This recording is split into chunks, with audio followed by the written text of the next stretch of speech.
मैं हेमंत बघेल आप सभी का बहुत बहुत स्वागत करता हूं अपने इस YouTube चैनल में। हम लोग जो है आधुनिक भारत का इतिहास पढ़ रहे थे, जिसके अंतर्गत भारत के गवर्नर जनरल लॉर्ड डलहौजी तक का इतिहास हम लोगों ने पढ़ लिया है। उसके बाद का जो टॉपिक था, जैसे कि हम लोगों को 1857 की क्रांति से पहले जितने भी विद्रोह हुए उसको पढ़ना था, लेकिन वीडियो जो है काफ़ी देर से आ रहा है क्योंकि मैं जो है वो दूसरी चीज़ों में बिजी था। इस कारण से इस वाली चीज़ को मैं कंटिन्यू नहीं कर पा रहा था। इसके लिए मैं पहले तो आप लोगों से माफी चाहूंगा। तो आज से जो है आधुनिक भारत का इतिहास फिर से हम लोग कंटिन्यू करेंगे और जहां से खत्म हुआ था, जहां से हम लोगों ने छोड़ा था, वहीं से शुरू करेंगे। तो लॉर्ड डलहौजी के समय में हम लोगों ने देखा किस प्रकार से पंजाब, अवध, झांसी, नागपुर, इन सबको जो है ब्रिटिश साम्राज्य में मिला लिया जाता है। कुछ को युद्ध द्वारा, कुछ को कुशासन का आरोप लगा करके, कुछ को हड़प नीति के तहत। तो जो गवर्नर जनरल के रूप में लॉर्ड डलहौजी, ये 1856 तक रहता है। उसके बाद फिर कैनिंग आता है और कैनिंग के समय में ही 1857 में प्रथम स्वतंत्रता संग्राम हुआ था। तो जो प्रथम स्वतंत्रता संग्राम हुआ था ये कब हुआ था? 1857-58 में।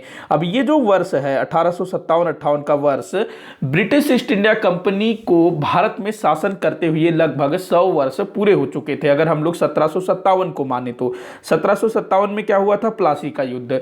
तो प्लासी के युद्ध से ही ब्रिटिश ईस्ट इंडिया कंपनी के भारत में शासन करने का एक मतलब नींव रखा गया था प्लासी के युद्ध से। तो लगभग 100 वर्ष हुए और 100 वर्ष के अंदर ही, मतलब 100 वर्ष के बाद ही ब्रिटिश ईस्ट इंडिया कंपनी के विरुद्ध एक महासंग्राम शुरू हो जाता है, जिसको हम लोग प्रथम स्वतंत्रता युद्ध के नाम से जानते हैं। उसके बाद जो है ब्रिटिश ईस्ट इंडिया कंपनी के शासन का अंत कर दिया जाता है। तो 1757 से लेकर के 1857 तक भारत में ब्रिटिश ईस्ट इंडिया कंपनी अर्थात अंग्रेजों द्वारा जो भी शोषण, अत्याचार किया जा रहा था, उसके विरुद्ध समय समय पर लोगों ने अंग्रेजों के विरुद्ध आवाज उठाई थी। चाहे वो किसान हो, चाहे वो वनों में रहने वाले आदिवासी हो, या फिर सामान्य जनता, इन्होंने भी जो है आवाज उठाई थी। तो हम लोग इस वीडियो में जानेंगे 1857 के पहले कौन कौन से विद्रोह हुए थे। सबसे पहले हम ना इनके कारणों को जानेंगे, मतलब क्या कारण थे। अंग्रेज मतलब अत्याचार करते थे, क्रूरता करते थे। भाई करते क्या थे, किस टाइप से अत्याचार करते थे, थोड़ा सा हम लोग इसको जानेंगे। उसके बाद जो है विद्रोहों को देखेंगे। तो विद्रोह के कारण, तो देखिए जो सबसे पहला कारण है वो है औपनिवेशिक भू राजस्व बंदोबस्त। तो 1757 में जो प्लासी का युद्ध लड़ा गया, तो उसके बाद जो अंग्रेज थे, उस समय रॉबर्ट क्लाइव आया था ना, तो उसने बंगाल पर अप्रत्यक्ष रूप से शासन किया था। क्योंकि जो रॉबर्ट क्लाइव था, या उसके बाद जो भी बंगाल का गवर्नर बन करके आया, वो जो है अपनी इच्छा से जिसको चाहे उसको बंगाल का नवाब बना सकते थे। पहले मीर जाफर को बनाया गया, मीर जाफर से जब पैसा वगैरह मिलना बंद हो गया तो मीर कासिम को बनाया गया। मीर कासिम जब उसने आंख दिखाना शुरू किया तो फिर से मीर जाफर को बना दिया गया। मतलब कि अंग्रेज जिसको चाहे उसको नवाब बना सकते थे बंगाल का। तो ये 1757 से 1764-65 तक चला, जब तक कि बक्सर का युद्ध और इलाहाबाद की संधि न हो गई हो। तो इलाहाबाद की संधि के बाद तो अंग्रेजों को बंगाल, बिहार, उड़ीसा के राजस्व वसूली का अधिकार भी मिल जाता है। ये सब कुछ हम लोगों ने देखा। इसके बाद जो अंग्रेज हैं 1773 के जो रेगुलेटिंग एक्ट है, उसके तहत अंग्रेजों को बोला जाता है, ब्रिटिश ईस्ट इंडिया कंपनी को बोला जाता है कि भाई तुम जो है वहां पर तुमको दीवान बनाया गया, तुम खुद अब वहां से राजस्व वसूल करोगे। तो अब जो है अंग्रेज राजस्व वसूली का काम शुरू करते हैं, भू राजस्व वसूली का काम। और इसके लिए जो है अलग अलग प्रकार की योजना बनाते हैं। जो वारेन हेस्टिंग्स था वो ठेका वाली पद्धति शुरू करता है। उसके बाद जब कार्नवालिस आता है तो वो तो जमींदारों को ही भूमि का स्वामी मान लेता है। जो किसान थे उनको भूमि से बेदखल कर दिया जाता है, और जो लगान की दरें थी वो भी पहले से थोड़ी अधिक बढ़ा दी जाती है। और जो जमींदार थे भाई वो तो अपना मनमाना वसूल करते थे। इसके अलावा जब कभी भी अकाल पड़ता या फिर सूखा पड़ता, मतलब कि पानी वानी नहीं गिरता, खेत में फसल नहीं होता, तो उस टाइम पे भी ये लोग जो है लगान वसूल करते ही थे। जैसे कि आप लोगों ने वो लगान मूवी देखी है ना, उसमें बोलते हैं कि भाई पानी नहीं गिरा है, फसल नहीं हो रहा है, तो हम लोग कहां से लगान देंगे, तो लगान माफ कर दो, इस टाइप से बोला जाता है ना, जिससे फिर क्रिकेट वगैरह का खेल होता है। तो पहले के जो राजे महाराजे थे ना, चाहे मुस्लिमों का शासन हो या फिर हिंदुओं का शासन हो, तो कई सारे राजा महाराजा जब फसल नहीं होता था तो माफ कर देते थे। लेकिन अंग्रेज जो है अलग ही मिट्टी के बने हुए थे। तो औपनिवेशिक भू राजस्व बंदोबस्त कहीं ना कहीं इसने जो है भारत के किसानों को अंग्रेजों के विरुद्ध कर दिया। दूसरा है नवीन करों का भारी बोझ। तो काफी सारे नए प्रकार के कर भी लगा दिए गए अंग्रेजों द्वारा। और अच्छी खासी तादाद में। तो ये भी एक कारण था किसानों को उनकी भूमि से बेदखल करना। जैसे कि कार्नवालिस की जो स्थायी बंदोबस्त व्यवस्था थी ना, उससे क्या हुआ कि जो जमींदार है उनको भूमि का स्वामी मान लिया गया और जो किसान है वो भूमि का किराएदार बन करके रह गया। जब तक वो किराया देते रहेगा, यहाँ तक कि जमींदार के रहमो कर्मों पर छोड़ दिया गया। अगर मान लो कोई किसान है जो कि बराबर किराया दे रहा है लेकिन जमींदार के साथ उसका पट नहीं रहा है, तो जमींदार उसको उसके खेत से बेदखल कर सकता था। तो किसानों को उनके भूमि से, उनके खेतों से बेदखल कर दिया गया। ये भी एक कारण था किसानों का अंग्रेजों के विरुद्ध रोष उत्पन्न होने का। उसके बाद अगला दिया है ग्रामीण समाज में मध्यवर्ती राजस्व संग्राहकों एवं ऋणदाताओं में वृद्धि। देखो क्या था, जमींदार, इसके अलावा और भी बहुत सारे बिचौलिए थे जो कि सरकार और किसान के बीच होते थे। जो किसान लगान देता था उस बीच में उनको बहुत सारे लोगों को दुनिया भर की चीज़ें देनी पड़ती थी। वहीं अगर हम लोग दक्षिण की बात करें, जहाँ पर रैयतवाड़ी व्यवस्था लागू की गई थी भू राजस्व वसूल करने के लिए, वहाँ पर किसान को भूमि का स्वामी मान लिया गया। जो अंग्रेज थे वो सीधे किसानों से भू राजस्व प्राप्त करते थे।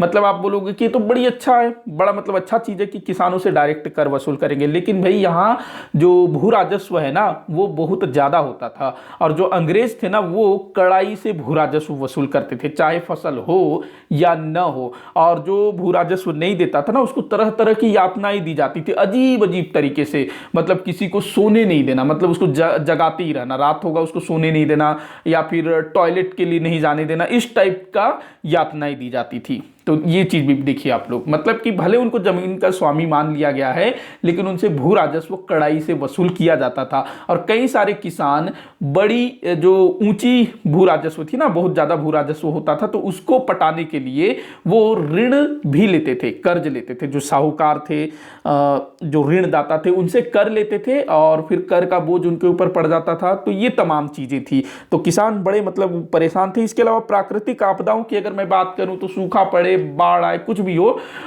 उस समय अंग्रेज जो है किसानों की नहीं सुनते थे। भाड़ में जाओ तुम लोग, तुमको लगान देना ही पड़ेगा, ये वाली बात कर देते थे किसान।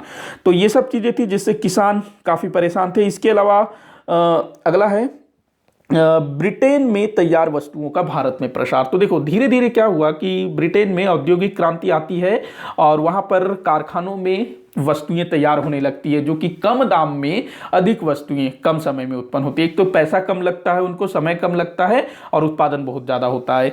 तो अब क्या हुआ कि जो अंग्रेज जो पहले भारत से तैयार माल खरीद के ले जाते थे, यहां से वो लोग कपड़ा, जो तैयार कपड़ा है वो खरीद के ले जाते थे। कई सारी चीजें भारत से बनी हुई वो लेकर के जाते थे, उसको यूरोप के बाजार में बेचा करते थे। लेकिन औद्योगिक क्रांति ने सब कुछ बदल दिया।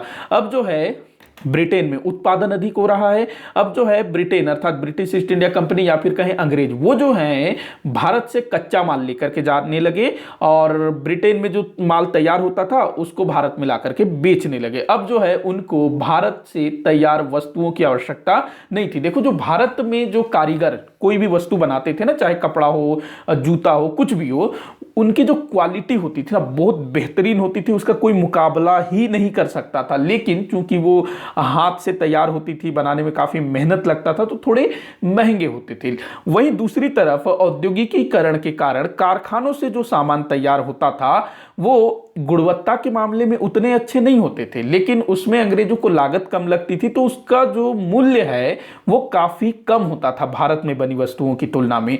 अब भाई व्यक्ति कहीं का भी हो उसको तो सस्ता ही चाहिए ना, क्वालिटी जाए भाड़ में। आज भी यही होता है ना, अगर आप लोगों को एक ही प्रकार की वस्तुएं अलग अलग दाम में मिले, भले महंगी वाली जो वस्तु है वो अच्छी क्वालिटी की है, उसमें अच्छे अच्छे चीजें दे रहा है, लेकिन फिर भी आप जो है सस्ते वाले को देखोगे। यही होता है ना अधिकतर। बाकी जिनके पास बहुत ज्यादा पैसा है वो तो भाई पैसा ही देखेगा, मतलब पैसा को नहीं देखेगा, उसको जो चीज अच्छा लगे उसको खरीद लेगा। बाकी एक जो नॉर्मल मिडिल क्लास व्यक्ति है वो सस्ता ही ढूंढेगा। तो जब भारत में ये जो तैयार वस्तुएं आई ना, तो लोग जो है उन्हीं विदेशी वस्तुओं की तरफ खींचे चले गए, क्योंकि भाई सस्ते में मिल रहा है ना। बाकी भारत में बनी वस्तुएं भले अच्छी हो, क्वालिटी अच्छी हो, लेकिन थोड़ी सी महंगी होती थी। तो इससे क्या हुआ कि जो कारीगर थे, जो दस्तकार थे, जो शिल्पकार थे, जो कपड़े बनाने का काम करते थे, वो लोग जो है बेकार होने लगे। क्यों? क्योंकि उनका सामान कोई नहीं खरीदता था, महंगा है और अंग्रेज भी अब नहीं खरीद रहे, तो उनका सामान बिक नहीं रहा है, तो वो लोग जो है अपना काम छोड़ करके दूसरा काम पकड़ने लगे थे। अधिकतर तो खेती वेती करना शुरू कर दिए। तो ये लोग भी जो है अंग्रेजों से परेशान थे, मतलब कि शिल्पकार, दस्तकार, ये लोग। पहले वाले हम लोग देखा, पीछे हम लोगों ने देखा किसान क्यों परेशान थे। उसके बाद इसमें जो है दस्तकारों की परेशानी, जो मतलब कारीगर हो गए, कपड़ा बनाने वाले हो गए, जो भी। उसके बाद अगला दिया है निर्यात पर अधिक कर। देखो, भारत से बनी वस्तुओं को अगर कोई व्यापारी अगर बाहर भेजना चाहता है तो उसमें कर ज्यादा लगता था, जबकि बाहर से कोई वस्तु भारत में आएगी उसमें कर उतना नहीं लगता था। अंग्रेज जो सामान लेकर के आते थे ना, वो कर मुक्त होता था, क्योंकि वो लोग मुक्त व्यापार पर विश्वास रखते थे।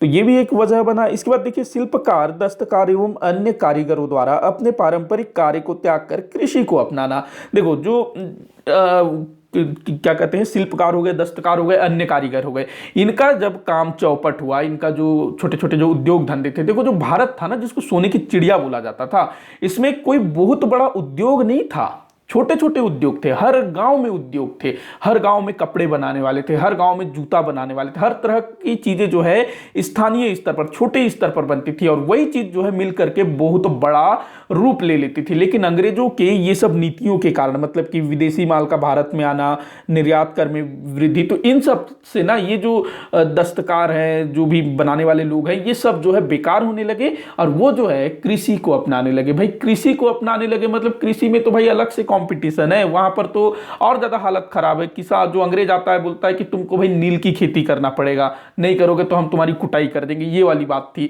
तो कृषि में और ज्यादा परेशानी थी, तो ये लोग जो है कृषि को अपनाने लगे, वहां अलग परेशानी। तो ये लोग सब जो है अंग्रेजों के विरुद्ध होते चले गए। उसके बाद देखिए, जनजातीय क्षेत्रों पर अतिक्रमण।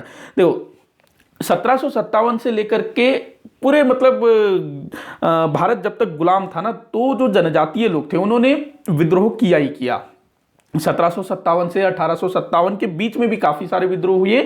उसके बाद 1857 से 1947 तक भी जनजातियों ने बहुत बार विद्रोह किया था। जनजातियों के विद्रोह का जो प्रमुख कारण था वो था उनके क्षेत्रों पर बाहरी लोगों का दखल। जो जनजातीय है ना, आदिवासी, वो अपने क्षेत्र में बाहरी लोगों को, चाहे वो अंग्रेज हो, चाहे वो भारतीय सवर्ण लोग हों, जो खुद को सवर्ण बोलते हैं, तो मतलब गैर आदिवासी, तो वो भी अगर इनके क्षेत्र में जाएंगे तो थोड़ा वो लोग उनको पसंद नहीं करते हैं। तो जो अंग्रेज हैं भाई, उन्होंने देखा जंगल, देखा जंगल में कीमती लकड़ियां, देखा और भी दूसरी सारी चीजें, ललचा गई, ये चीजें अपने को मिल जाए, इसको हम लोग बेच के मोटा मुनाफा कमा सकते हैं। तो वो लोग जो है जंगल में अतिक्रमण करना शुरू कर देते हैं, और कई सारे बाहर से लोगों को ला करके बसाना शुरू कर देते हैं। जैसे कि मैं आगे बताऊंगा, जैसे कि सिख हो गए, मुस्लिम हो गए, उनको जो है बसाना शुरू किए ताकि वो लोग जो है उनके लिए काम कर सके, इस टाइप से। तो जो जनजातीय लोग हैं ये बड़ा परेशान कि बाहरी लोग आ रहे हैं, दखल दे रहे हैं। अब देखो, जनजातियों में, आदिवासियों में इनकी जो कृषि पद्धति है, जिसको ह्यूम कृषि कहा जाता है ना, स्थानांतरित कृषि, जो आदिवासी हैं वो शुरू से ही जैसे आदि मानव लोग जैसे जीवन यापन करते हैं ना, हालांकि आदि मानव जैसा इनका जीवन नहीं है, थोड़ा उससे ठीक ठाक है, लेकिन इनकी जो जीवन पद्धति है काफी पुरानी है। पुराने समय में जैसे लोग जीते थे, कुछ उसी टाइप से ये लोग जीते हैं। हालांकि आज तो काफी सारा बदलाव आ गया है, लेकिन फिर भी कुछ है आज भी। लेकिन उस समय तो अधिकतर जो आदिवासी थे वो पुरानी पद्धतियों से ही अपना जीवन यापन करते थे। इनकी जो कृषि होती थी उसको बोला जाता है स्थानांतरित कृषि, जिसके तहत क्या होता है, ये लोग जो है जंगल को साफ करके या जंगल को जला करके, जितना भी इनको जमीन की जरूरत होती है उतना जंगल जला लेंगे या साफ कर लेंगे, और वहां पर कृषि करेंगे, खेती करेंगे, और उसमें कोई मतलब कि बस ऐसा बीज वो फेंक देंगे। हल भी उतना नहीं चलाते हैं, चलाने वाले चलाएंगे, नहीं तो नहीं चलाएंगे। ये लोग जो है नॉर्मल तरीके से खेती करते हैं, किसी प्रकार का खाद बीज कुछ का ये प्रयोग नहीं करते हैं, और जब तक उस भूमि से उपजा उत्पादन हो रहा है तब तक वहां खेती करेंगे। उसके बाद वो जो है उस स्थान को छोड़ देंगे, दूसरे जगह जाएंगे, जंगल साफ करेंगे, वहां खेती करेंगे, वहां पर उत्पादन कम हुआ तो फिर कहीं और चल देंगे। तो इस तरह से पूरे जंगल में वो लोग जो है भ्रमण किया करते थे और वापस उसी जगह पर भी आते थे, रोटेशन चलता रहता था। तो अंग्रेजों के जंगल में दखल देने से कहीं ना कहीं जो आदिवासी थे उनके स्थानांतरित कृषि पर भी प्रभाव पड़ा, क्योंकि धीरे धीरे अंग्रेजों ने क्या किया, जंगल को सरकारी घोषित करना शुरू कर दिया। बोला गांव वालों को, आदिवासियों को, कि तुम जो है जंगल नहीं जाओगे, लकड़ी नहीं काटोगे, पेड़ नहीं काटोगे। और आदिवासी भाई, उनका तो जंगल ही सब कुछ है, वही उनका शॉपिंग मॉल है ना, जंगल से जो भी जंगली उत्पाद है वहां से जो भी वो शिकार करके लाएंगे, उसी से वो जीते, वही उनका सब कुछ है। अब उसी को अंग्रेजों द्वारा उनसे छीना गया। तो ये जो वजह बनी आदिवासियों को अंग्रेजों के विरुद्ध खड़ा होने के लिए काफ़ी था। तो ये चीज़ थी जनजातियों के विद्रोह का कारण। उसके बाद देखिए एक जो चीज़ है, ब्रिटिश साम्राज्य का विदेशी चरित्र। देखो जो ब्रिटिश है ना, अंग्रेज है ना, उन्होंने कभी भी भारत को अपना घर नहीं समझा। जबकि हमारे यहाँ मुगल आए, तुर्क आए, अरबी आए, फारसी आए, यूनानी आए, हुण आए, शक आए, मतलब कि कितने सारे आक्रमणकारी आए, लेकिन उन्होंने भारत को, भारत भूमि को अपना घर बनाया, घर माना, घर स्वीकार किया ना। वो लोग यहीं पर रह गए। जो मुगल आए, मुगलों ने भले यहाँ पर लूटपाट किया, काफ़ी सारे भले बुरे काम किया, लेकिन उन्होंने यहाँ का पैसा को बाहर तो नहीं ले गया ना। उन्होंने मतलब अपना तुर्कमेनिस्तान उधर तो नहीं ले गए ना, अरब तुर्क उस तरफ तो नहीं ले गए ना। यहीं का पैसा यहीं खर्च हुआ, यहीं पर ताजमहल बना, यहीं पर लाल किला बना, जो भी खर्च हुआ यहीं पर हुआ। भले वो दिखावा के लिए हुआ हो, जो ताजमहल जो कि मात्र एक मकबरा है ना, लाल किला, ये सब चीज़, तो इन सब चीज़ों को यहीं खर्च हुआ। जबकि जो अंग्रेज थे, जो भी पैसा मिलता, जितना भी पैसा मिलता, सबको वो समेट करके कहाँ ले जाते थे? अपने देश ब्रिटेन लेकर के चल देते थे। तो अंग्रेजों ने कभी भी भारत को अपना घर नहीं माना। मतलब कि वो जो है हमेशा, जब 1947 भी आया ना, तो उस समय की स्थिति में भी अंग्रेज विदेशी ही थे। उन्होंने भारत को अपना नहीं समझा। हालांकि ये बहुत अच्छी चीज़ भी है, अगर वो भारत को अपना समझ लेते और यहाँ पर बसना शुरू कर देते ना, तो आज हमारी स्थिति दक्षिण अफ्रीका जैसी होती, ऑस्ट्रेलिया जैसी होती, जैसे कि वहाँ पर अंग्रेज जाकर के बस गए ना। तो ये एक तरह से अच्छा भी हुआ, लेकिन हमारे जो पूर्वज थे उस समय, तो उनके लिए तो काफ़ी बुरा हुआ था ना, उनके साथ तो काफ़ी अत्याचार हुआ। तो खैर ये सारा चीज़ आप लोग ध्यान में रखिएगा। तो ये सब चीज़ें उस समय के लोगों को, चाहे वो आदिवासी हो, चाहे वो किसान हो, या फिर गांव देहात में रहने वाला सामान्य व्यक्ति हो, उसको अंग्रेजों के खिलाफ विद्रोह करने के लिए प्रेरित किया। ये सब कारण, क्योंकि यही अत्याचार जो है अंग्रेज किया करते थे। अब हम लोग देख लेते हैं प्रमुख विद्रोह। तो अच्छा, जो विद्रोह है ना, एक चीज़ और मैं बता देता हूं। तो जितने विद्रोह हैं उसको एक आप लोग ध्यान में रखेंगे, 3 भागों में बांटा जा सकता है। एक तो नागरिक विद्रोह, जो सामान्य जनता द्वारा किया गया हो, जिसका संबंध खेती बाड़ी से ना हो, वो नागरिक विद्रोह जिसको बोला जाएगा। दूसरा होगा किसान विद्रोह। उसके बाद तीसरा होगा जनजातीय विद्रोह, आदिवासियों द्वारा। इसके अलावा एक और होता है सैनिक विद्रोह। सैनिक विद्रोह को मैंने यहाँ पर शामिल नहीं किया है, मैं कोशिश करूंगा उसको अगले वीडियो में उसको लेकर के आऊं, सैनिक विद्रोह। तो ये 3 प्रकार के विद्रोह हुए थे। और प्रश्न किस टाइप से पूछा जाता है, तो आपको ना विद्रोह दे देगा, उसका क्षेत्र पूछेगा। अधिकतर क्षेत्र पूछा जाता है कि ये किस क्षेत्र में हुआ था, इसका नेतृत्व करता कौन था, और उससे संबंधित कोई महत्वपूर्ण घटना, और कब हुआ था ये पूछा जाता है। हालांकि कब हुआ था इसमें काफी विवाद है, अलग अलग पुस्तकों में अलग अलग चीज दिया हुआ होता है, क्योंकि ये जो विद्रोह है ना, कोई एक निश्चित समय में नहीं हुआ था, काफी लंबे लंबे चलते थे।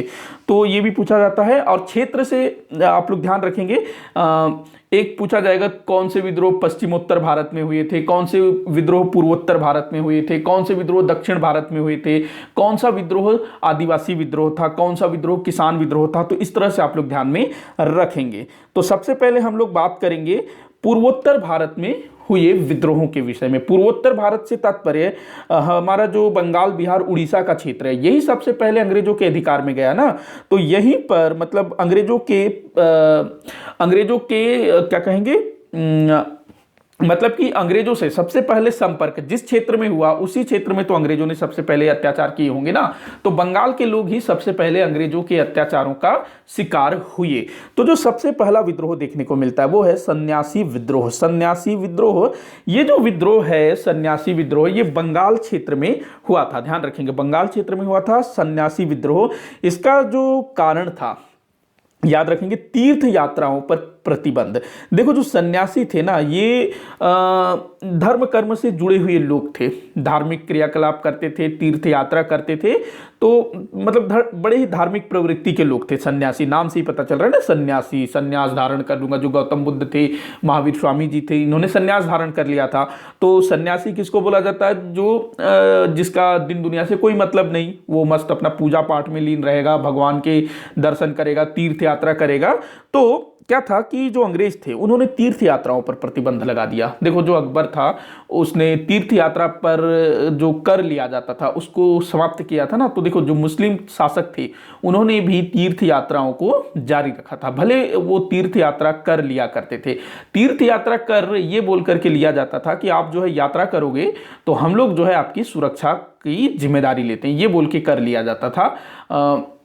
हालांकि गलत था, तो इसको अकबर ने समाप्त कर दिया था। लेकिन अंग्रेजों ने तो भाई तीर्थ यात्रा को ही समाप्त कर दिया, नहीं भाई तुम लोग जो है भगवान के दर्शन करने नहीं जा सकते। तो ये जो चीज़ है ना सन्यासियों को बड़ा मतलब खला, दिमाग खराब हो गया, कैसे हम लोग तीर्थ यात्रा नहीं कर सकते। इसी के साथ साथ 1770 में बंगाल क्षेत्र में भयंकर अकाल पड़ा और जो उस समय की ब्रिटिश ईस्ट इंडिया कंपनी सरकार थी उसने कुछ भी नहीं किया।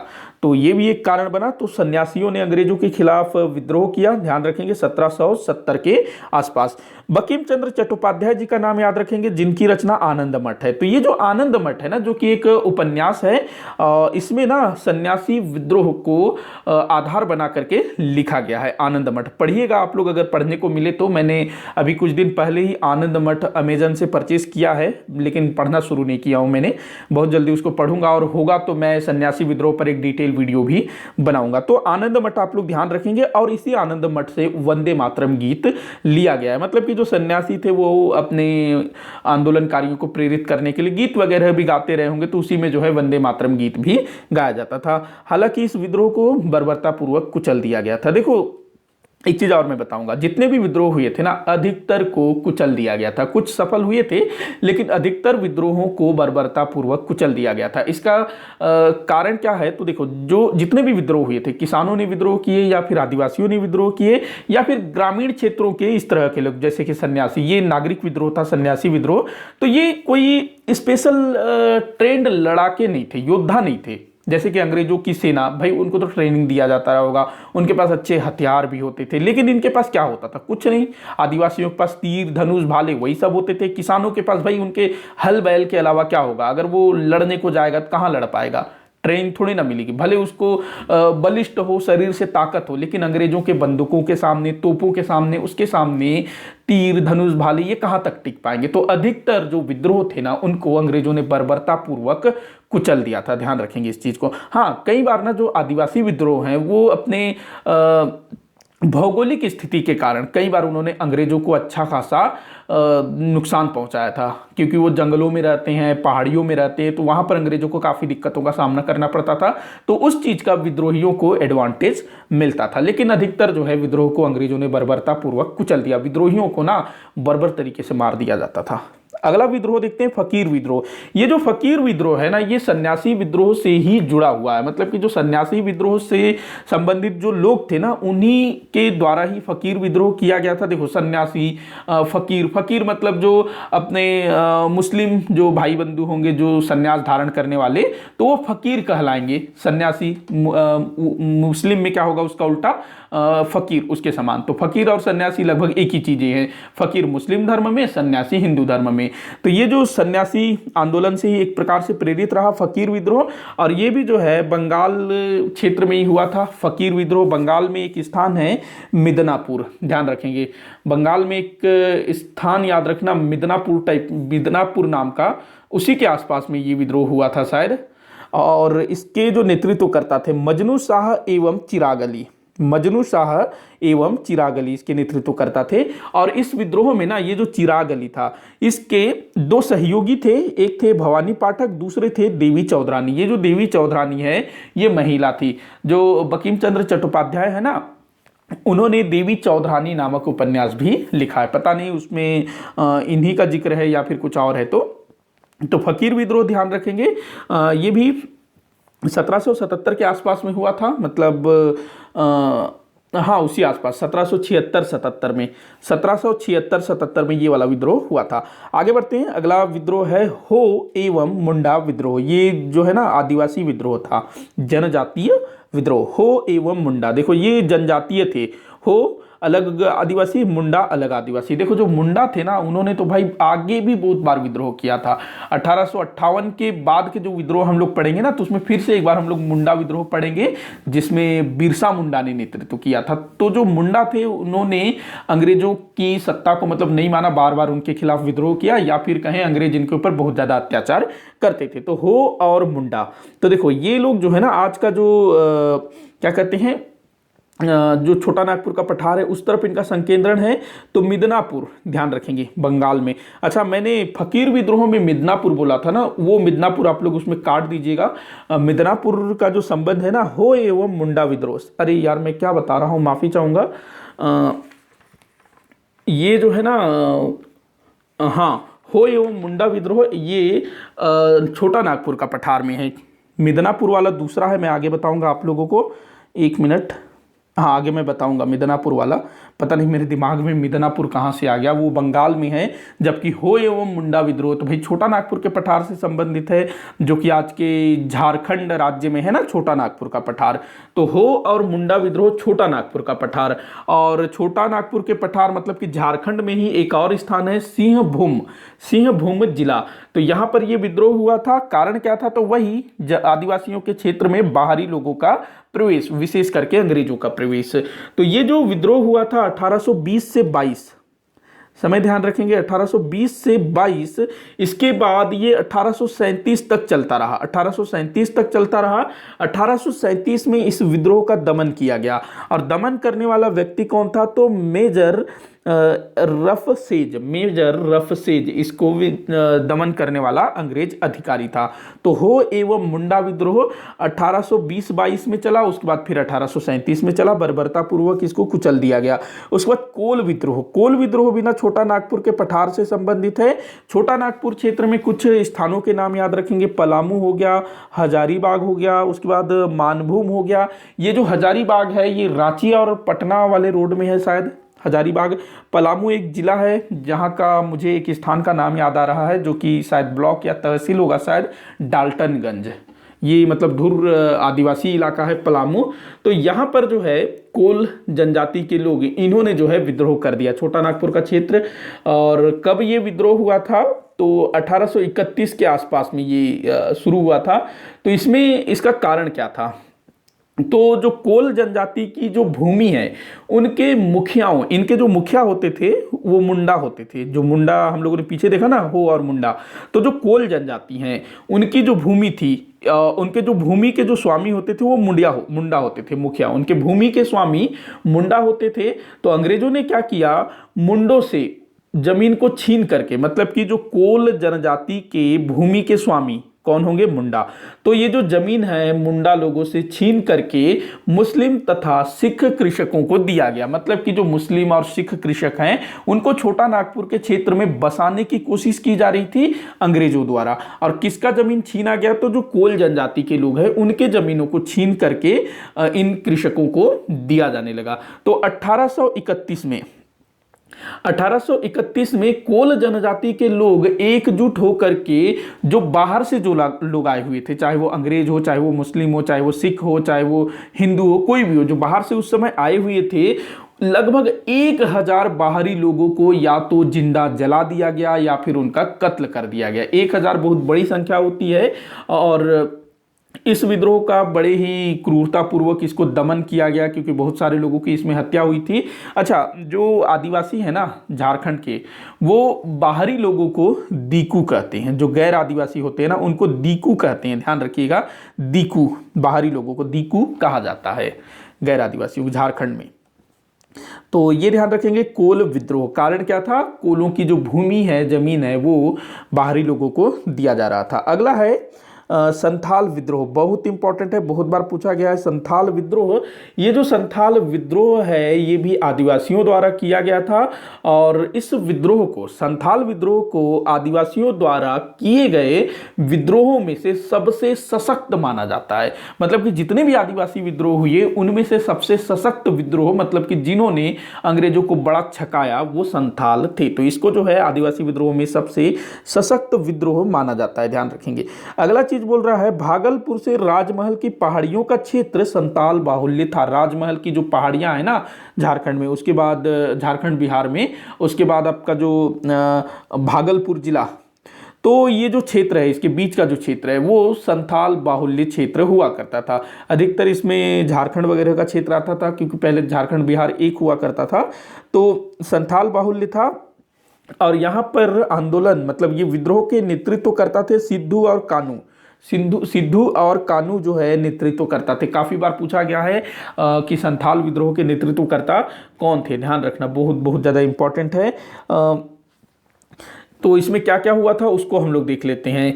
तो इस विद्रोह का कारण क्या था, तो जैसे मैंने पीछे बताया था ना आदिवासियों के ऊपर किस तरह से अत्याचार हो रहा था, तो वही कि इनकी जमीन पर, इनके क्षेत्र पर बाहरी लोगों का हस्तक्षेप, विशेष करके अंग्रेजों का हस्तक्षेप। देखो पहले भी बाहर के लोग आदिवासियों के क्षेत्र में जाया करते थे, लेकिन उनके साथ कोई उतना जो है खटपट नहीं होता था। लेकिन अंग्रेज जो है वो काफी सारी प्रतिबंधें भी लगा रहे थे, यहां तक कि इनकी भूमि को हड़पने की कोशिश कर रहे थे। तो ये चीज जो है काफी परेशान करने वाला था इन आदिवासियों को। नहीं तो पहले भी तो काफी चीजें होती थी ना, लेकिन कोई जो है इनको इनके क्षेत्र से अलग करने की बात नहीं करता था, लेकिन अंग्रेज जो है यही चीजें करने लगे।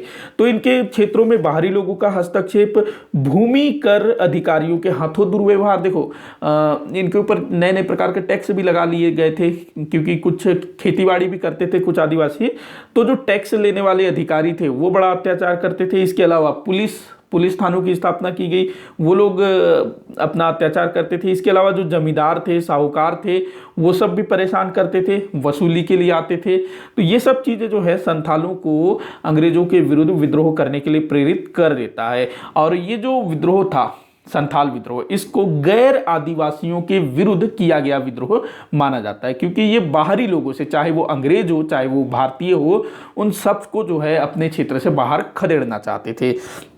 तो विद्रोह जो है अच्छा खासा हुआ, और इस विद्रोह का दमन 1856 तक किया जा चुका था। तो 1856 में इसको जो है समाप्त कर दिया गया, मतलब संथाल विद्रोह को, और शांति स्थापना के लिए पृथक संथाल परगने की मांग को स्वीकार कर लिया गया। मतलब एक तरह से ये जो विद्रोह था सफल हुआ था, क्योंकि जो संथाल लोग थे वो अलग से अपना क्षेत्र मांग रहे थे कि भाई हमको हमारा क्षेत्र दे दो, तुम रहो उधर अपना, इस टाइप से। तो अलग से जो है एक संथाल परगना बना दिया गया, लेकिन उस पर अंग्रेजों का ही नियंत्रण होता था।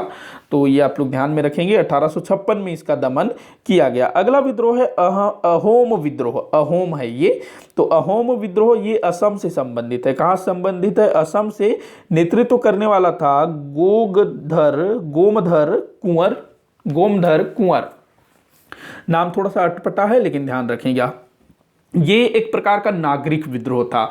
नागरिक विद्रोह, देखो सन्यासी विद्रोह और ये अहोम विद्रोह, ये दोनों जो है नागरिक विद्रोह थे। ध्यान रखेंगे, नागरिक विद्रोह। और इसके अलावा जितने भी अभी मैंने विद्रोह बताए सब किसान विद्रोह थे। तो क्या था अहोम विद्रोह, देख लेते हैं। तो ब्रिटिश ईस्ट इंडिया कंपनी द्वारा बर्मा युद्ध के समय जो वादे किए गए थे असम क्षेत्र से, उसको पूरा नहीं किया जाना। क्योंकि देखो जो बर्मा और अंग्रेजों के बीच कब लड़ाई हुआ था, सबसे पहली युद्ध 1824 में। और कारण क्या था, जो बर्मा है वो पश्चिमी भाग में, अर्थात भारत का जो पूर्वी भाग है वो बर्मा के लिए पश्चिमी भाग होगा, जिधर असम, नागालैंड, मणिपुर है। तो इन सब क्षेत्र तरफ ना बर्मा बढ़ रहा था, जबकि अंग्रेज नहीं चाहते थे इस तरफ बर्मा बढ़े, क्योंकि अंग्रेज जो है इन सब क्षेत्रों पर खुद अधिकार करना चाहते थे। और अंग्रेजों ने असम की तरफ से बर्मा के विरुद्ध सेनाएं भी भेजी थी। तो उसी समय अंग्रेजों ने, अर्थात ब्रिटिश ईस्ट इंडिया कंपनी ने असम के साथ, मतलब उसको कुछ वायदे किए थे कि भाई अगर हम लोग बर्मा के साथ युद्ध जीत लेते हैं तो तुमको तुम्हारा क्षेत्र वापस दे देंगे, इस टाइप से। तो बर्मा का युद्ध अंग्रेज जीत जाते हैं, लेकिन अपने किए गए वायदे को पूरा नहीं करते हैं। देखो जो अंग्रेज थे ना, वो वादा करते थे लेकिन निभाते नहीं थे। बाकी जो पहले के जो राजे महाराजे थे, चाहे मुस्लिम शासक, एक बार जो बोल दिया मतलब उसको वो करते ही करते थे। तो अच्छा, तो जब अंग्रेजों ने अहोम को ब्रिटिश साम्राज्य में मिलाने का प्रयास किया, मतलब जो आंग्ल बर्मा युद्ध हुआ, खत्म हुआ आंग्ल बर्मा युद्ध, और अंग्रेजों ने अपने वादे ठुकरा दिए कि भाई हमने तो वादा ही नहीं किया था कि तुमको तुम्हारा राज्य दे देंगे, इस टाइप से। तो जब अंग्रेजों ने अहोम को ब्रिटिश साम्राज्य में मिलाने का प्रयास किया, तब 1828 में गोमधर कुंवर, ये जो दिया ना गोमधर कुंवर, 1828 में, देखो आंग्ल बर्मा युद्ध कब हुआ था? 1824 में। तो 1828 में गोमधर कुंवर के नेतृत्व में विद्रोह कर दिया गया, और जो विद्रोही थे वो गोमधर कुंवर के नेतृत्व में रंगपुर पर आक्रमण की योजना बनाते। रंगपुर कोई स्थान था, वहां पर आक्रमण करने की योजना बनाते हैं। लेकिन जो ब्रिटिश ईस्ट इंडिया कंपनी है, चूंकि उसके पास एक अच्छी सेना थी, मतलब शक्तिशाली सेना थी, ताकतवर सेना थी, हथियार वगैरह अच्छे थे, जबकि असम के पास वो चीजें नहीं थी। तो इसी कारण से ये जो विद्रोही हैं इनको हार का सामना करना पड़ता है। लेकिन इसके बावजूद भी 1830 में फिर से ये जो विद्रोही हैं आंदोलन की तैयारी करते हैं, और अंग्रेजों को फिर पता चल जाता है कि भाई ये लोग फिर से सक्रिय हो रहे हैं। तो अंग्रेज जो हैं नहीं चाहते थे कि इनके साथ बार बार लड़ा जाए। देखो, भले ही इनके पास ना ढंग के हथियार नहीं होते थे, भले ही उतने अच्छे प्रशिक्षित नहीं होते थे, लेकिन इनके अंदर ना जो जोश है, उत्साह है, वो भर भर के होता था, और अपने शत्रुओं को ना मार काट के फेंक देने का हिम्मत रखते थे, भले इनके पास हथियार ना हो, चाहे वो आदिवासी हो या फिर किसान हो। क्योंकि भाई इनके ऊपर अत्याचार हो रहा है ना, या तो अत्याचार सहते रहो या फिर मरते दम तक लड़ते रहो। तो जो व्यक्ति ठान लेता है ना कि भाई या तो मैं मरूंगा या फिर लड़ूंगा, उसको हथियारों की जरूरत नहीं पड़ती है। लेकिन ये भी सच्चाई है कि आप जो है बिना हथियार के कब तक लड़ोगे। तो अंग्रेजों के पास अच्छी हथियारें थी, अच्छे सैनिक थे, तो उसी बल पर उसने ना इन सब विद्रोहों को दमन किया। तो यहां पर भी सेम यही चीज होता है, और अंग्रेज जो है इनके साहस को देख चुके थे 1828 में। इसीलिए जब 1830 में ये लोग फिर से सक्रिय होना शुरू हो जाते हैं, तो अंग्रेज जो है इस बार शांतिपूर्ण ढंग से इस मामले को सुलझाने की कोशिश करते हैं। और वो क्या करते हैं, जो असम का जो क्षेत्र है ना, जो अहोम का जो क्षेत्र है, ये वाला क्षेत्र, तो ये जो क्षेत्र है महाराजा पुरंदर सिंह को दे देते हैं। वहीं के कोई थे तो उनको दे देते हैं, और इससे जो है वो आदिवासी संतुष्ट हो जाते हैं, वहां के लोग संतुष्ट हो जाते हैं। ठीक है भाई, इतना हमारे लिए काफी है। तो ये नागरिक विद्रोह था, ध्यान रखेंगे, आदिवासी विद्रोह नहीं था, नागरिक विद्रोह था। मतलब कि अहोम क्षेत्र के जो लोग हैं वो किए थे। तो अब उनके ये राजा रहे होंगे गोमधर कुंवर, और बाद में किसको सौंपा गया अहोम का क्षेत्र? तो महाराजा पुरंदर सिंह को। तो इससे जो है वहां के लोग शांत हो गए। आगे बढ़ते हैं, अगला क्वेश्चन देखते हैं। अगला क्वेश्चन माफी चाहूंगा, क्योंकि आजकल मैं डेली क्वेश्चन वाले वीडियोस बना रहा हूँ ना, चाहे वो छत्तीसगढ़ का सामान्य अध्ययन हो, या फिर एक सीरीज मैंने चला रखी है भारत का इतिहास वाला, तो शायद इसीलिए निकल गया। खैर आगे बढ़ते हैं। खासी विद्रोह। तो ये जो है राजा तीरथ सिंह के नेतृत्व में हुआ था खासी विद्रोह। अब ये खासी कहां पर है? तो देखिए, आप लोगों ने 3 पहाड़ियों का नाम सुना होगा भूगोल में, गारो, खासी, जैंतिया। गारो, खासी, जैंतिया जो कि पूर्वोत्तर भारत में है, मेघालय क्षेत्र में है ना, जैंतिया, खासो, गारो पहाड़ियां। तो इसी क्षेत्र के लोगों द्वारा यह विद्रोह किया गया था। कारण क्या था? तो देखिए, जो जैंतिया की पहाड़ियां हैं, गारो, खासी, जैंतिया की पहाड़ियां, तो उसी में जो खासी पहाड़ी है, 3 पहाड़ियां, गारो, खासी, जैंतिया। तो जो खासी पहाड़ी है, खासी पहाड़ी से लेकर के सिलहट तक, सिलहट जो कि असम में एक क्षेत्र है, तो खासी पहाड़ी और सिलहट के बीच वाला जो क्षेत्र है, वहां से एक सैनिक मार्ग बनाने की योजना बनाई जा रही थी। मतलब कि एक सड़क बनाई जानी थी जो स्पेशली सैनिकों के आवाजाही के लिए होना था। तो खासी और सिलहट के बीच के क्षेत्र में, तो ये जो चीज है यहाँ के लोगों को पसंद नहीं आती है भाई। मतलब सड़क बनेगा, ब्रिटिश सेना आएगी, मतलब कि हमारा क्षेत्र भी अंग्रेजों के अधिकार में चला जाएगा। तो इसी चीज का ये लोग जो है विरोध करते हैं, और बाद में फिर ये जो है ना राजा तीरथ सिंह, इनके नेतृत्व में फिर विद्रोह कर देते हैं। ये जो तीरथ सिंह थे, ये नक्कलों के राजा थे। नक्कल, यही दिया हुआ है, नक्कलों के राजा थे तीरथ सिंह। तो इन्हीं के नेतृत्व में विद्रोह किया जाता है। और कुछ जातियों के नाम याद रखेंगे, खाम्पटी, एक याद रखेंगे, खाम्पटी, ये इसमें शामिल थे, काम्पटी। इसके बाद सिंहम्पे, इनके साथ मिलकर के राजा तीरथ सिंह ने विद्रोह किया था। ये विद्रोह कब हुआ था? तो ये 1800 लगभग 63 तक चला था। ये मतलब काफी पहले शुरू हुआ था, और 1863 में इसका दमन किया गया, मतलब कि 1857 की क्रांति के बाद। तो ये खासी विद्रोह। इसके बाद अगला है पागलपंथी विद्रोह।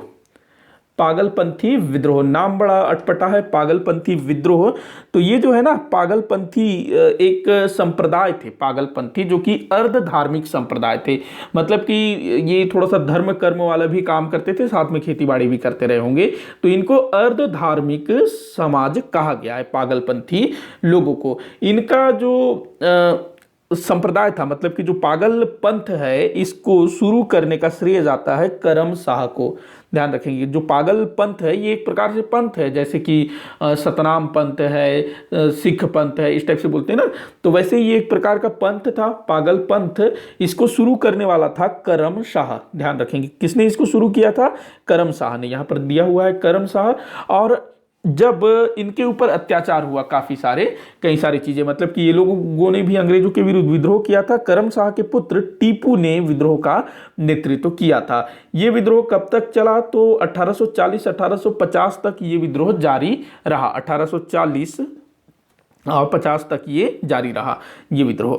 इसके बाद अगला विद्रोह हम लोग देखते हैं, फरायजी का विद्रोह। फरायजी का विद्रोह, फरायजी का विद्रोह, तो ये बंगाल के फरीदपुर का संप्रदाय था। देखो अभी हम लोग जितने भी विद्रोह देख रहे हैं ना, ये पूर्वोत्तर भारत से संबंधित हैं।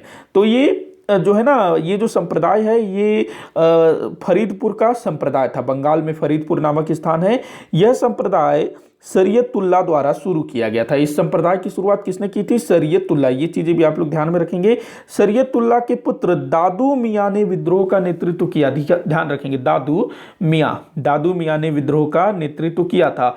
और ये विद्रोह किस कारण से हुआ था? तो अंग्रेज और जमींदारों के विरुद्ध। देखो जो बंगाल में लोग ना जमींदारों से बड़े परेशान थे। जो जमींदार वर्ग था वो तो भाई बड़ा खुश था, लेकिन जो किसान वर्ग था ना वो बड़ा दुखी था जमींदारों से, क्योंकि जमींदार ना मोटा मुनाफा कमाने के लिए किसानों से मनमाना कर वसूल किया करते थे और एक हिस्सा अंग्रेजों को दे देते, बाकी खुद का होता था। तो किसान जो है जमींदारों के रहमो कर्म पर थे। तो ये जो विद्रोह था अंग्रेजों और जमींदारों के विरुद्ध किया गया था। 1838 से 1857 तक ये विद्रोह चला था। 1838 से 1857 तक ये वाला विद्रोह चला था। आगे चल करके इस विद्रोह के जो लोग थे ना, वो वहाबी आंदोलन से जुड़ जाते हैं। हम लोग पढ़ेंगे आगे वहाबी आंदोलन। तो ये मुस्लिम धर्म से संबंधित एक आंदोलन था। तो आगे चल करके ये लोग जो है वहाबी आंदोलन से जुड़ जाते हैं। तो यहाँ तक जितने भी विद्रोह हम लोगों ने पीछे देखा, ये सब पूर्वोत्तर भारत से संबंधित थे, अर्थात बंगाल, बिहार, उड़ीसा, असम, इस तरफ के क्षेत्र से संबंधित थे। इसके बाद हम लोग बात करते हैं पश्चिम उत्तर भारत में हुए विद्रोहों के विषय में, जो मतलब कि गुजरात तरफ हो गया, इसके अलावा जो महाराष्ट्र वगैरह वाला क्षेत्र हो गया, उस तरफ जितने भी विद्रोह हुए उनको अब हम लोग देखते हैं। तो पहला है भील विद्रोह। भील एक जनजाति थी, तो ये आदिवासियों द्वारा किया गया विद्रोह था। और कारण क्या था? तो वही इनके क्षेत्र में अवांछित प्रवेश, अतिक्रमण। तो ये जो भील है खानदेश के तटीय क्षेत्र में, हालांकि बहुत सारे क्षेत्र में भील हैं, लेकिन ये जो विद्रोह किया गया था खानदेश के जो तटीय क्षेत्र है उस तरफ जो लोग रहते हैं ना, उनके द्वारा ये विद्रोह किया गया था।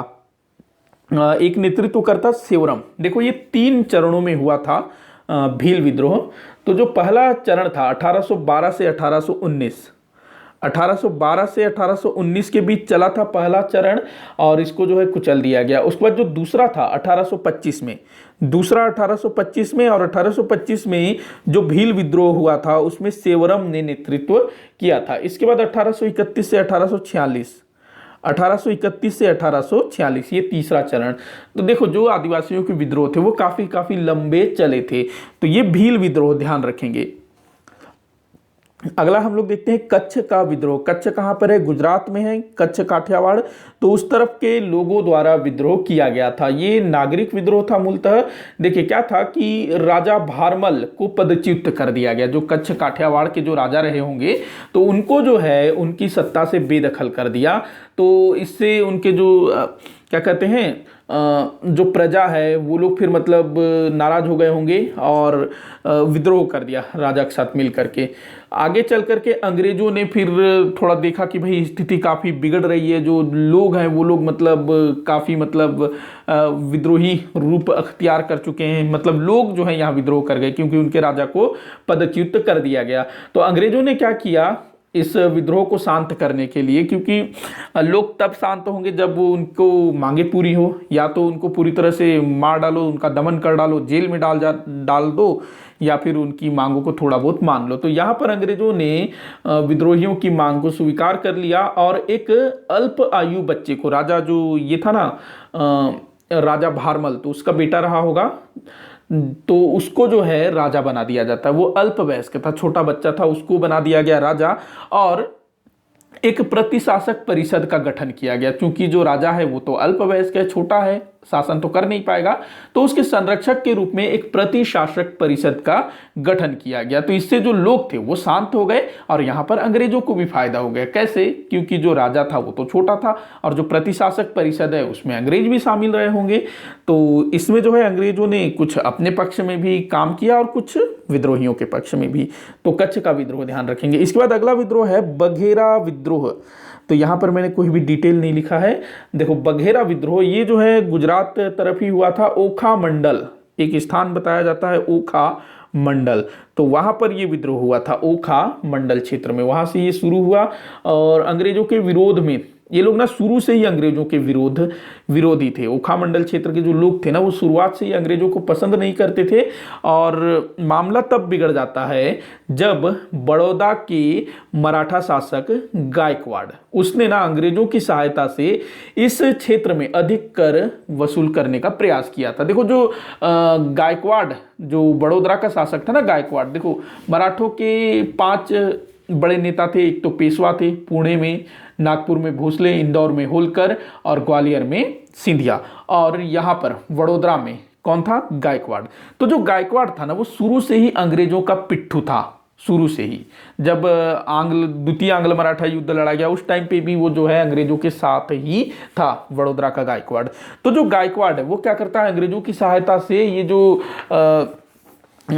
जो बघेरा क्षेत्र है ओखा मंडल, इस तरफ जो है कर मतलब कि ज़्यादा कर वसूलने का प्रयास करता है। तो इसी के खिलाफ जो है ये लोग विद्रोह कर देते हैं। और ये विद्रोह कब से कब तक हुआ था? तो 1818 से 19 के बीच में शुरू हुआ था और 1820 को लगभग ये समाप्त हो गया था। तो इस बीच ये विद्रोह चला था, ध्यान रखेंगे।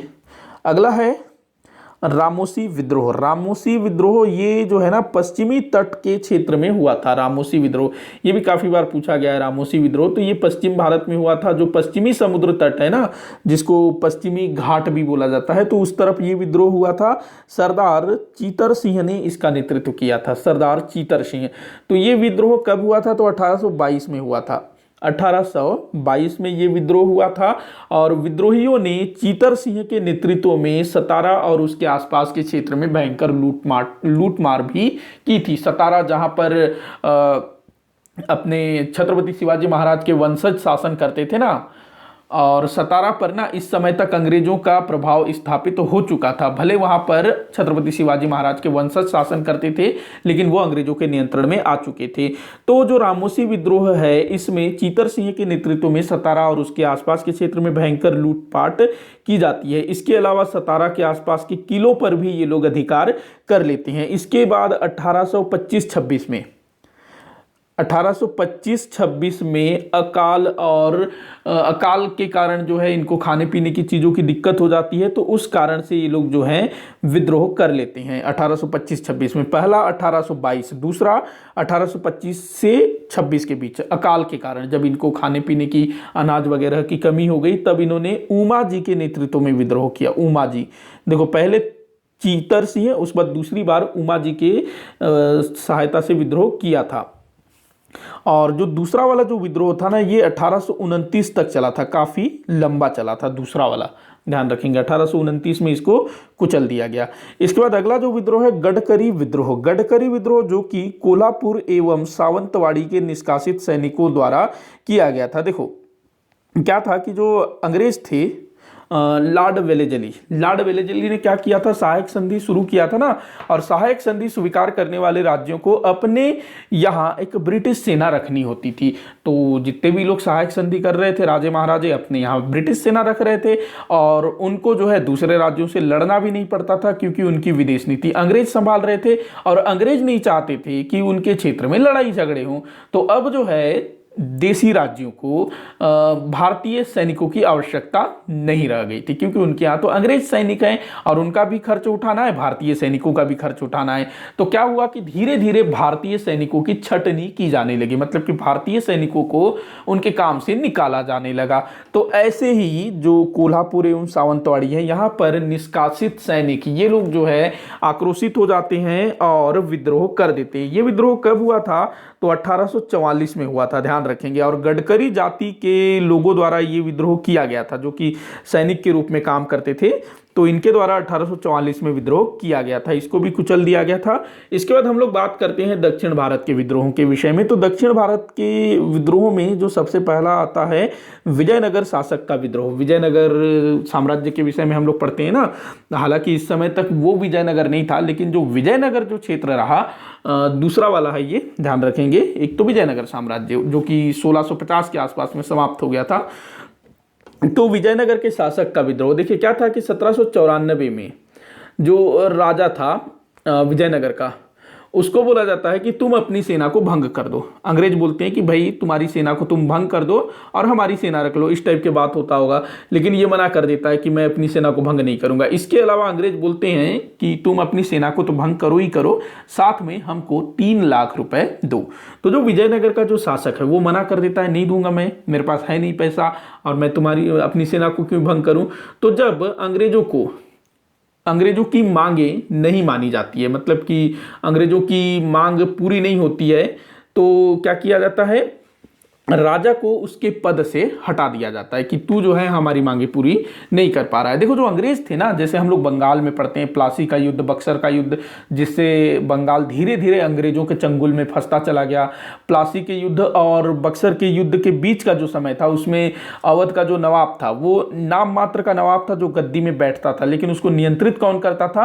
अंग्रेज। जब चाहे उसको हटा सकते थे, जब चाहे जिसको चाहे उसको नवाब बना सकते थे। तो ये वाली जो चीज है ना, अंग्रेजों ने दूसरे राज्यों के साथ भी किया। मतलब विजयनगर को भी अपने नियंत्रण में ले लिया और वहां के राजा को बोलते थे कि भाई तुम अपना सेना को भंग कर दो, हमको 3 लाख रुपए दो। तो जब इसने अंग्रेजों की मांगों को मानने से इनकार कर दिया तो उसको हटा दिए कि भाई तू हमारी मांगे पूरी नहीं कर रहा है। तो जब इस राजा को हटा दिया जाता है तो राजा अपनी प्रजा के साथ मिल करके अंग्रेजों के खिलाफ विद्रोह कर देता है। और यहाँ पर ये जो राजा था ना, ये अंग्रेजों से युद्ध करते हुए मारा जाता है। और आगे चल करके फिर राजा का जो पुत्र होता है उसको शासक बना दिया जाता है, ताकि लोगों को संतुष्ट किया जा सके। और राजा का पुत्र बोलता होगा कि ठीक है भाई, मैं अपनी सेना को भंग कर दूंगा, तुमको पैसा भी दे दूंगा। और होता भी यही है। अंग्रेज हालांकि पहले 3 लाख मांग रहे थे, अब थोड़ा सा पैसा जो है कम मांगने लगते हैं, जो कि पूरी की जाती है। तो ये विजयनगर का विद्रोह। अगला है दक्षिण में ही दीवान वेलुथम्पी का विद्रोह। दीवान वेलुथम्पी का विद्रोह, दीवान वेलुथम्पी ये ना जो त्रावणकोर केरल में है ना, त्रावणकोर, तो वहां का ये दीवान हुआ करता था। तो इसने 1805 में सहायक संधि की शर्तें इसको पसंद नहीं थी। देखो सहायक संधि की शर्तें तो भाई किसी भी राजा को पसंद नहीं रही होगी, लेकिन मन मार के उसने उसमें हस्ताक्षर किया होगा। लेकिन ये जो त्रावणकोर का जो दीवान था, इसने बोल दिया कि भाई मैं तो इसको नहीं मानूंगा, तो विद्रोह कर दिया सहायक संधि के विरुद्ध। अगला हम लोग देखते हैं खोंड विद्रोह। ये आदिवासी विद्रोह था। तमिलनाडु से बंगाल तक के पहाड़ी क्षेत्रों में ये लोग संकेंद्रित थे। मतलब कि तमिलनाडु से लेकर के इधर आपके आंध्र प्रदेश, उड़ीसा, बंगाल, जो भी पहाड़ी क्षेत्र हैं, तो वहां पर ये जो लोग हैं ना, खोंड जाति के लोग, ये लोग रहा करते हैं। तो इन्हीं के द्वारा ये विद्रोह किया गया था, खोंड विद्रोह। अच्छा, एक विद्रोह छूट रहा है जो मुझे ध्यान में आ रहा है, मिदनापुर मैं बोल रहा था ना, तो वो आप लोगों को बता देता हूँ। चुआर विद्रोह एक आप लोग ध्यान रखेंगे, जो कि मैंने यहाँ लिखा नहीं है। अगला स्लाइड में चलते हैं हम लोग। चुआर विद्रोह, जिसको चुआरों का विद्रोह बोला जाता है, चुआर विद्रोह, इसको आप लोग ना पूर्वोत्तर भारत के विद्रोह उसमें शामिल करिएगा, चुआर विद्रोह। तो ये जो चुआर विद्रोह है ये आदिवासी विद्रोह था। चुआर विद्रोह आदिवासी विद्रोह था और ये लोग बंगाल के मिदनापुर क्षेत्र में इनका संकेंद्रण था। मिदनापुर विद्रोह कब हुआ था? तो 1768 के आसपास में ये विद्रोह हुआ था। और कारण क्या था? तो अकाल भू राजस्व, क्योंकि इस समय बंगाल में दोहरी जो द्वैत शासन वो चल रहा था ना, तो उससे जो है काफ़ी अव्यवस्था बनी हुई थी और इसी समय अकाल भी पड़ जाता है। तो अकाल के समय में कोई इनको पूछता नहीं है, भू राजस्व ऊपर से वसूला ही जाता है। तो इन सब चीज़ों से परेशान होकर के ये जो चुआर जाति के लोग हैं ये लोग विद्रोह कर देते हैं और इन्होंने ना आत्मविनाशी की नीति को अपनाया था। आत्मविनाशी, आत्मविनाशी मैं यहाँ लिख देता हूँ, इसका मतलब क्या होगा, मतलब कि खुद को मिटा देंगे लेकिन अब जो है हम अंग्रेजों के सामने नहीं झुकेंगे, इस टाइप वाली बात रही होगी। तो आत्मविनाशी, आत्मविनाश की नीति, आत्मविनाश की नीति इधर लिख देता हूं। तो ये आत्मविनाश की नीति को अपनाया था इन्होंने, चुआरों ने। तो ये तमाम विद्रोह आप लोग ध्यान में रखिएगा जो कि 1857 की क्रांति से पहले हुए थे। और ये जो विद्रोह थे इसलिए उतने कामयाब नहीं हो पाए थे। हालांकि 1857-58 की क्रांति भी कामयाब नहीं हुई थी, लेकिन उसने अंग्रेजों को भी काफ़ी प्रभावित किया था। एक बार को तो अंग्रेजों को लग ही रहा था कि भाई अब हमारे यहाँ से छुट्टी होगी, इस टाइप। लेकिन ये जो विद्रोह थे ना ये छोटे छोटे स्तर में हुए थे। मतलब मान लो कि एक क्षेत्र है तो बस वहीं के लोगों ने इसको किया था और बाकी लोग जो चुप थे, इस टाइप से। और ये उतने संगठित भी नहीं थे और इनके पास उतनी साधन भी नहीं थे। जबकि 1857-58 में जो क्रांति हुई थी उसमें अधिकतर सैनिक वर्ग के लोग थे और वो लड़ना जानते थे। किसानों ने भी उसमें भाग लिया था 1857 की क्रांति में, दस्तकारों ने भी भाग लिया था, लेकिन जो सैनिक थे भाई उनको लड़ना आता था। देखो मंगल पांडे मूवी अगर आप लोगों ने देखी होगी ना, तो उसमें मंगल पांडे बोलता है कि जो अंग्रेजों की सेना से उन्हीं की सेना लड़ सकती है, मतलब कि लोहा लोहे को काटता है। अब भाई जो ब्रिटिश सेना है, चाहे वो भारत की हो या फिर विदेश से आई हुई, ट्रेनिंग उनको लगभग एक जैसा दिया गया होगा, एक प्रकार के हथियार चलाने का अभ्यास करवाया गया होगा। तो ब्रिटिश सेना से कौन लड़ सकती थी? ब्रिटिश सेना ही। तो ये चीज़ जो है मंगल पांडे बोलते हैं और ये बिल्कुल सही थी। लेकिन उस टाइम पे ना जो 1857 की क्रांति हुई, सारे भारतीय सैनिक एकजुट नहीं हो सके थे, क्योंकि जो सिख सैनिक थे, गोरखा सैनिक थे, भाई वो लोग तो अंग्रेजों के ही साथ थे ना। बाकी जो जमींदार थे, पढ़े लिखे वर्ग थे, सब अंग्रेजों के साथ थे। तो इसीलिए वो जो विद्रोह था या प्रथम स्वतंत्रता संग्राम वो सफल नहीं हो पाया। अभी हम लोग आगे वाले वीडियो से जो है 1857 की क्रांति को पढ़ना शुरू करेंगे, एकदम डिटेल से मैं जानकारी देने की कोशिश करूंगा। तो आज का जो वीडियो यहीं पर समाप्त होता है। आप लोग मुझे कमेंट करके बताइएगा कि आपको ये वीडियो कैसा लगा, और कहीं भी कुछ भी डाउट हो ना तो मुझे जरूर बताइएगा ताकि मैं उसको सुधार सकूं। वीडियो को जितना हो सके आप शेयर कर दिया करिएगा, वीडियो को लाइक करिएगा, चैनल को सब्सक्राइब करिएगा। वीडियो को आखिर तक देखने के लिए बहुत बहुत धन्यवाद।